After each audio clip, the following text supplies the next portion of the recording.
오늘 함께 하실 말씀은 예레미야서 22장 1절에서 9절까지의 말씀입니다. 오늘 말씀을 통해서 네 가지 키워드를 한번 생각을 해보았습니다. 정의, 공의, 사랑, 긍휼. 정의란 무엇인가? 공의란 무엇인가? 우리가 어떻게 사랑해야 되는가? 우리는 어떻게 다른 사람을 향해서 긍휼한 마음을 가져야 되는 것인가에 대한 이야기를 하고 있습니다. 이스라엘 백성들은 자신이 하는 죄를 알지 못했습니다. 자신이 하는 죄를 알지 못했기에 더더욱이 하나님을 떠나게 되는 모습으로 치닫게 됩니다. 하나님을 떠난다라고 하는 것은 하나님과의 관계를 끊어버리겠다라고 하는 그런 생각으로 말입니다. 더 이상 하나님은 나와 상관없는 사람으로 달려가고 있는 것이죠. 예레미야 선지자는 그것이 안타까웠습니다. 그래서 끊임없이 사람들에게 이야기를 합니다. 돌아와라. 회개하라. 너희들의 삶 가운데 정의를 실천하고 공의를 실천하고 사랑을 실천하고 긍휼의 마음을 가질 수 있는 여건이라고 하면 너희들은 돌아와야 한다라고 하는 메시지를 계속 전합니다. 한동안 우리나라의 마이클 샌델 교수의 정의란 무엇인가 라고 하는 책이 선풍적인 인기를 끌었던 적이 있습니다. 과연 우리에게 있어서 정의란 무엇인가요? 마이클 샌델 교수는 자신의 책에서 공공의 선이라고 하는 것을 정의라고 이야기를 합니다. 그러나 크리스찬의 삶의 자리에서 우리가 신앙인으로 살아감에 있어서의 정의는 하나님 편에서 이루어지는 것이죠. 인간이 아무리 많은 가치와 인간이 가지고 있는 이데올로기와 인간이 가지고 있는 생각들을 그 마음속에 품는다고 할지라도 그것이 정의가 될 수가 없습니다. 소돔과 고모라의 성에 무너지는 사건을 보면서 하나님은 아브라함에게 의인 10명만 있으면 내가 이 소돔과 고모라 성을 멸망하지 않고 가만히 놔두겠다라고 이야기를 합니다. 하나님 편에 서 있는 의인은 한 명도 없었습니다. 하나님 편에서 정의로운 일을 하는 사람들은 한 명도 없었다라고 하는 것이죠. 그런데 인간의 편에서는 모두 다가 다 정의로운 사람이었습니다. 인간의 편에서는 어쩌면 그렇게 의로운 사람들이 그렇게도 많은지 모를 정도였습니다. 롯의 집에 천사가 찾아왔습니다. 그랬더니 노소를 막론하고 사람들이 찾아오기 시작을 합니다. 창세기 19장 4절에서 5절 말씀에 나와 있는 이야기입니다. 사람들은 롯의 집을 둘러싸고 문을 두드리기 시작합니다. 그 사람을 나에게로 데리고 와라. 우리가 그와 상관하겠다라고 정의를 외치며 공의로운 심판을 롯의 가정에 퍼붓기 시작합니다. 얼마나 의로운 행동인지, 얼마나 정의로운 행동인지, 얼마나 공의를 위해서 롯의 집에 온 천사를 맞이하는지 모릅니다. 그런데 그것도 인간의 편에 있어서의 공의와 정의라고 하는 것입니다. 우리는 모든 사람들이 다 모여서 광장으로 나가면 그것이 정의라고 외쳤습니다. 모든 사람들이 다 모여서 뭔가를 이루어내면 그것이 바로 공의라고 하였습니다.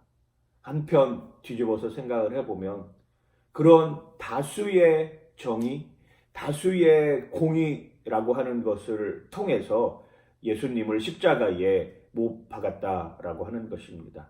수많은 군중들이 외쳤습니다.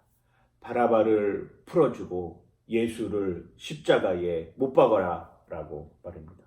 한편으로 생각하면 얼마나 무서운 것입니까? 하나님의 정의라고 하는 것은 그러한 다수의 사람들이 모여서 무언가를 이루기 위해서 쟁취하는 사건이 아니라고 하는 것이죠. 하나님의 정의라고 하는 것은 하나님과의 관계를 얼마만큼 내가 맺고자 하느냐에 달려 있는 것입니다. 하나님은 하나님의 정의를 위해서, 하나님을 믿지 않는 사람들은 하나님 앞에 무릎 꿇게 만드는 것이고, 하나님은 하나님의 정의를 위해서 하나님 앞에 무릎 꿇은 사람들은 그 무릎으로 고아와 이방인과 나그네에게 넉넉한 사랑을 베풀게 만드는 것, 이것이 바로 하나님이 추구하는 절대적 가치의 정의라고 하는 것입니다.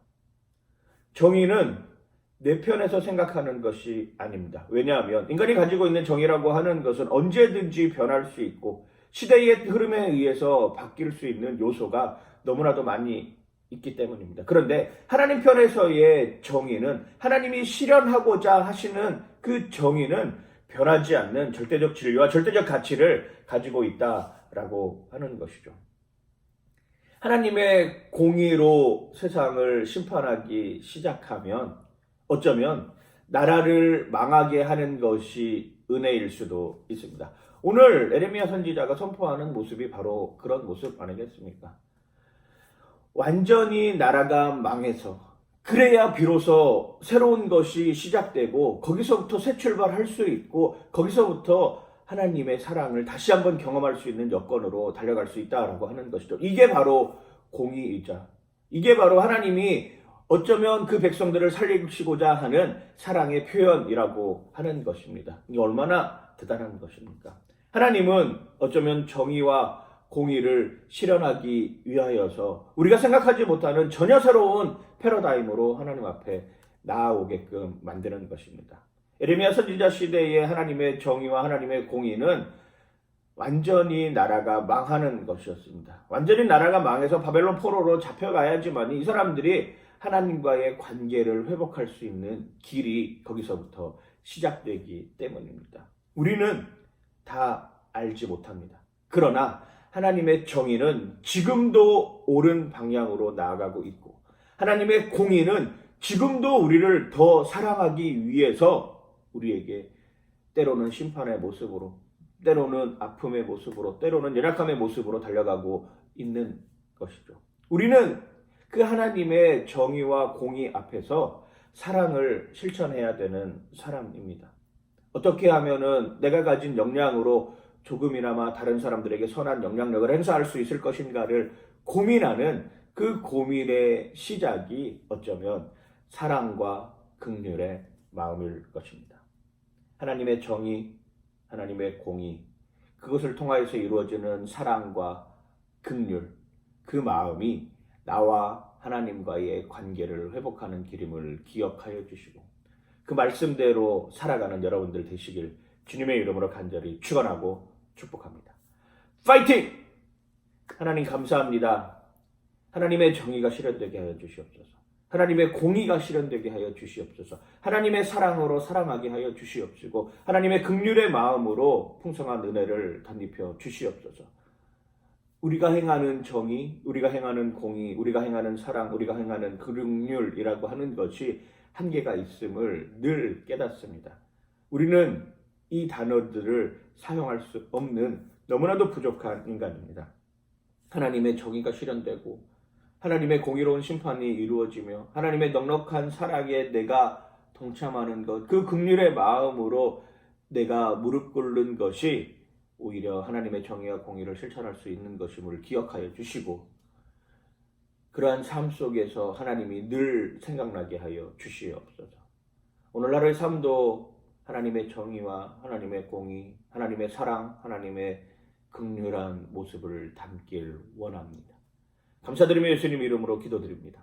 아멘.